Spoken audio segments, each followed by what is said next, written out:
Olá, pessoal de Moço, pessoal do YouTube, pessoal de Angola, todos vocês, né, que seguem aqui o canal.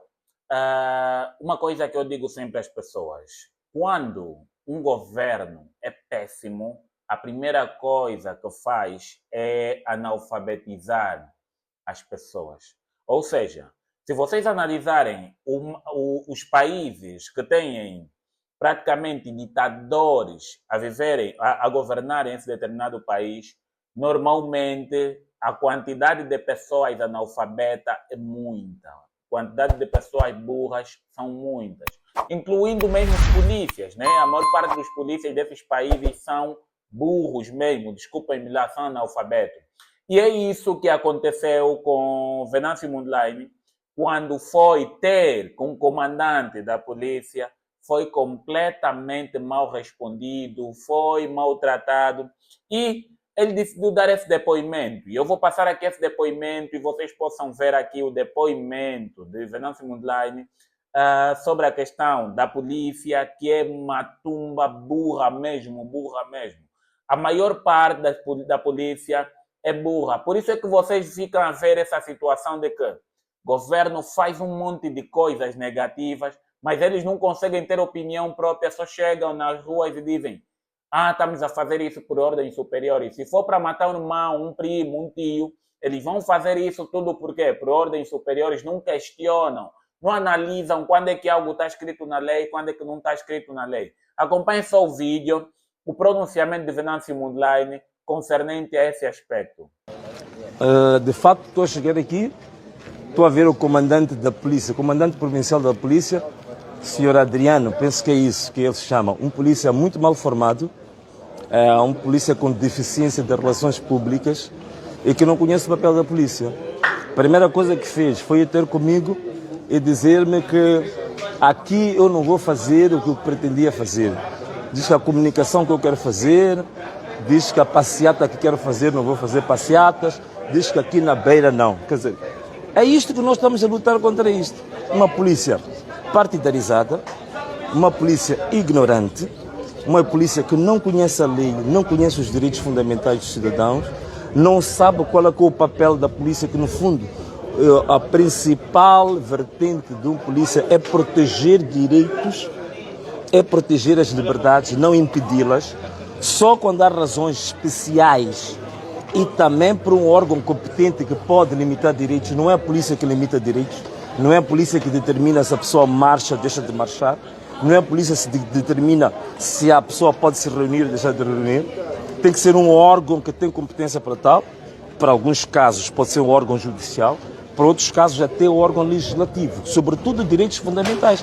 Só o Parlamento é que pode limitar direitos fundamentais. Não há nenhum outro órgão de justiça que pode fazê-lo. Não há nenhum órgão da polícia que pode limitar alguém de exercer liberdades. É por isso que eu estava a dizer que a sua fala não lhe pertence. Se ele é comandante da polícia, nós é que demos mandato a ele. Portanto, não é para ele chegar aqui, querer ameaçar um cidadão, que aqui não vai fazer. Isto não é terra do avô dele, isto não é terra dos bisavós dele, isto não é a loja da concunhada ou da avó materna dele. Esta aqui é a terra dos beirenses, esta terra pertence à Sofala, esta terra está sob a jurisdição de Moçambique e da Constituição da República. Portanto, não é ele que há de vir aqui com esse tipo de ameaças. E, portanto, é por isso que eu lhe mostrei que ele não vem aqui com ameaças, porque não tem aqui um indivíduo, um tigre de papel, tem um tigre de verdade, de pele e ossos e cheio de vigor para lutar pelos seus próprios direitos. Portanto, ele que vai fazer aquilo na casa dele, da sua sobrinha, da sua família. Portanto, nós não atribuímos farda à polícia, não atribuímos armas à polícia, para a polícia querer tomar conta disto como se isto fosse um feudo ou fosse o reino do régulo lá da família dele da quinta geração. Isto é Moçambique, isto é uma lei, isto é uma Constituição. Portanto, é por isso mesmo que uma das questões que nós levantamos no nosso próprio manifesto é exatamente a reforma do Estado. E a reforma do Estado por quê? Uma das questões que temos que reformar no nosso Estado é que o Estado tem que ser um Estado verdadeiramente republicano. Tem que ser um Estado verdadeiramente de Estado de Direito democrático. O que isso quer dizer? O Estado deve se submeter à Constituição e à lei. Nós não podemos ter um Estado que se submeta a um partido.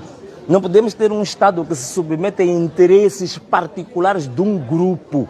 Seja lá esse grupo religioso, político, seja lá de que forma é, o Estado representa os cidadãos na sua globalidade.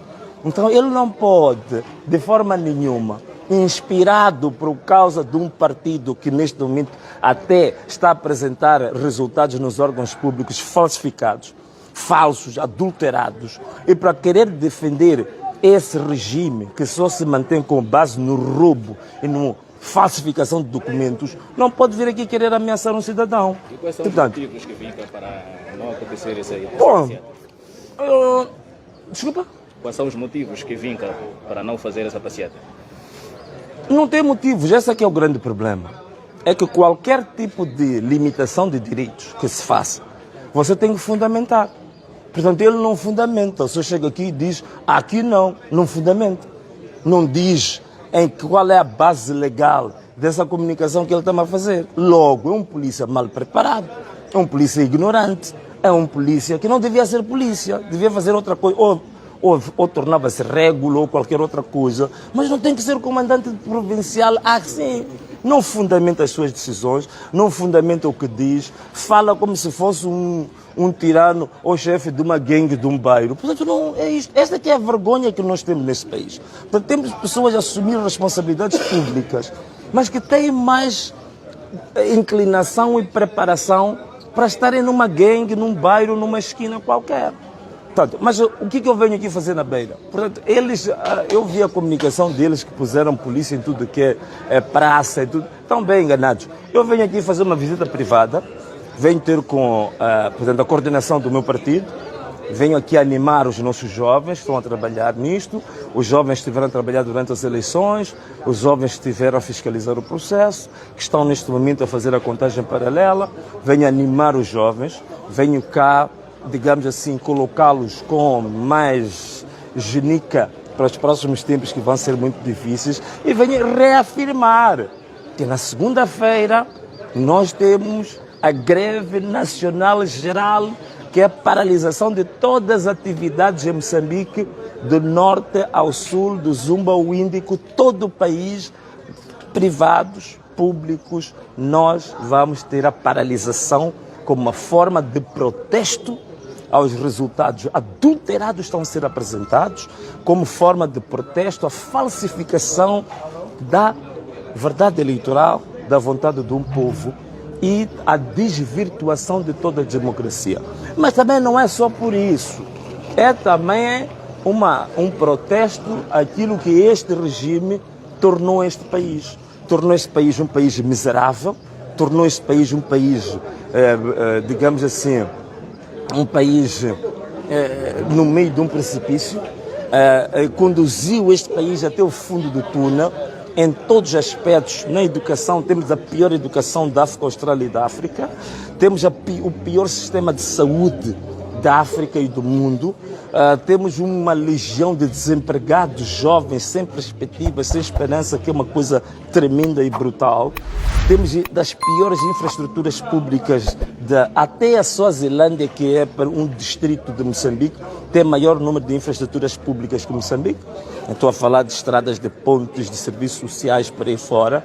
Temos um país que neste momento é considerado uma autocracia, quer dizer, a nossa democracia é das piores, as liberdades de expressão e de imprensa coartadas. É por isso mesmo que estão a vir aquele senhor a dizer que não se pode marchar, porque agora a manifestação com direito fundamental também é um tabu neste país. Portanto, a democracia tocou no fundo do poço, é uma autocracia.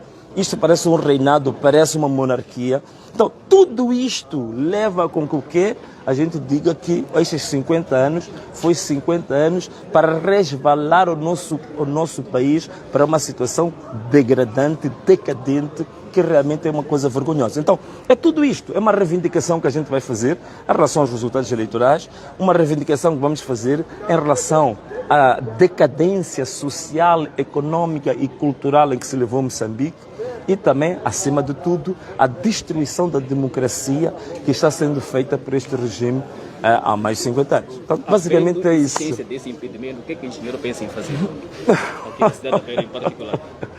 Outras coisas são estratégicas, não, meu irmão? Outras coisas são estratégicas, né? Vai compreender, né? Sabe que eu sou uma caixinha de surpresas, né? Então, só ficar atento. Se calhar a última questão sobre essa mundial. Sabe-se que a província de Sofala é bastião da arena política e o povo, neste momento que acaba de alterar no aeroporto internacional da Beira, quer que o Venâncio mostre a sua presença cá na cidade da Beira junto com o povo. E o povo não teme marchar pelas artérias da cidade da Beira com o Venâncio, porque o povo da província de Sofala é um povo corajoso. Sim. Abraça a iniciativa de uma marcha Sim. com o povo. Sim, apesar de que hoje eu nem vinha para a marcha, portanto eu nem sei porque ele está preocupado com a marcha. Como eu disse, eu hoje venho para fazer um trabalho com a coordenação política do Partido Podemos e da CAD, né? Estamos a trabalhar agora em parceria. Tenho de fazer um trabalho privado, até esta visita, é por isso que tu não tens aqui grande recepção, porque era exatamente para um trabalho mais privado do nosso partido e com os nossos membros, nossos simpatizantes, até um trabalho mais fechado, mais privado. O que aconteceu em Nampula foi uma coisa ocasional. Nós não íamos para Nampula para marchar, ia fazer exatamente o mesmo trabalho. Ia ter com a coordenação, só que ao sair do aeroporto, as pessoas foram se juntando, portanto aquilo nem estava programado, foi uma coisa ocasional, mas o nosso trajeto era o trajeto para irmos até a delegação. Mas acabou por causa do calor das pessoas que quiseram nos seguir, mas não estava programada nenhuma marcha, portanto não há nenhuma marcha. O que nós fincamos é exatamente a segunda-feira, para nós que é o dia mais importante de todo este processo que está a decorrer, que é a declaração da greve nacional que nós já indicamos e já demos a conhecer. Está na Beira uma mensagem para o povo beirense e livre da província? O povo beirense, uma mensagem forte, sim. Primeiro, uma mensagem muito forte para o povo beirense, porque apesar de todo o enchimento, de toda a falsificação de documentos, falsificação de resultados, a Beira, mesmo assim, ganhou de forma inequívoca nas eleições legislativas e nas eleições presidenciais. Portanto, houve um resultado esmagador, mesmo depois de todo o enchimento. Portanto, uma vénia muito grande para o povo da Beira, demonstrou, de fato, que é um povo muito avançado em termos cívicos, é um povo digamos assim, que tem uma cultura política muito avançada em Moçambique. Nem por acaso que o Samora Machel, quando fez a sua digressão de Rovuma, Maputo, quando chegou na Beira, disse: esta é a cidade da reação. Então continua até hoje a ser um exemplo de uma cidade de alternância política, de cultura política avançada, de uma consciência cívica muito elevada.